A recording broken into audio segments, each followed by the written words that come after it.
Sir ನಮಸ್ಕಾರ ರೀ. ನಮಸ್ತೆ. ಯಾವ ಊರು ತಮ್ಮದು?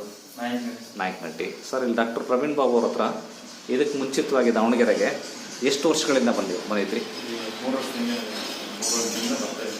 3 ವರ್ಷದ ಹಿಂದೆ ಬಂದಿದ್ರಿ ಅಲ್ವಾ?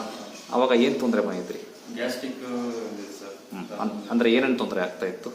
ಗ್ಯಾಸ್ಟ್ರಿಕ್ ಅಂದರೆ ಮಲಬದ್ಧತೆ ಇತ್ತು, ಅಜೀರ್ಣ ಇತ್ತು.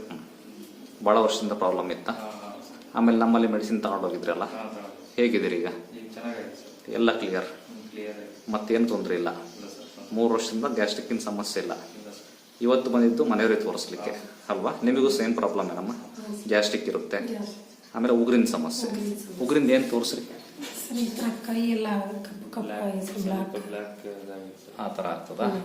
ಆಮೇಲೆ ಗೀರ್ ಮುಡ್ತಾವ? ಆ ಥರ ಗೀರ್ ಏನಿಲ್ಲ ಸರ್. ನೋವು ಬರ್ತಾವ? ಈ ಸುತ್ತ ನೋವು ಬರುತ್ತೆ ಸರ್, ಹಿಂಗೆ ಉಗುರು ಸುತ್ತ ಎಲ್ಲ ನೋವು ಬರುತ್ತೆ ಸರ್. Plus gastric. ಸರಿ, ಒಟ್ಟು ನಿಮಗಂತೂ ಆರಾಮಾಗಿದೆಯಲ್ಲ? 100ಕ್ಕೆ 100? ಡಾಕ್ಟರ್ ಲಂಚ ಕೊಟ್ಟು ಈ ರೀತಿ ಹೇಳಿ ಅಂತ ಹೇಳ್ತಿದಾರ? ಏನಿಲ್ಲ ಅಲ್ಲ? Okay, thank you. ಆಮೇಲೆ ನಮ್ಮ ಮೆಡಿಸಿನ್ ಸೈಡ್ ಎಫೆಕ್ಟ್ ಏನಾರ? ಏನು ಆ ಥರ ಅನಿಸಿಲ್ಲ ಸರ್. ಏನೇನು? ಒಳ್ಳೆಯದಾಗಲಿ, ಥ್ಯಾಂಕ್ ಯು.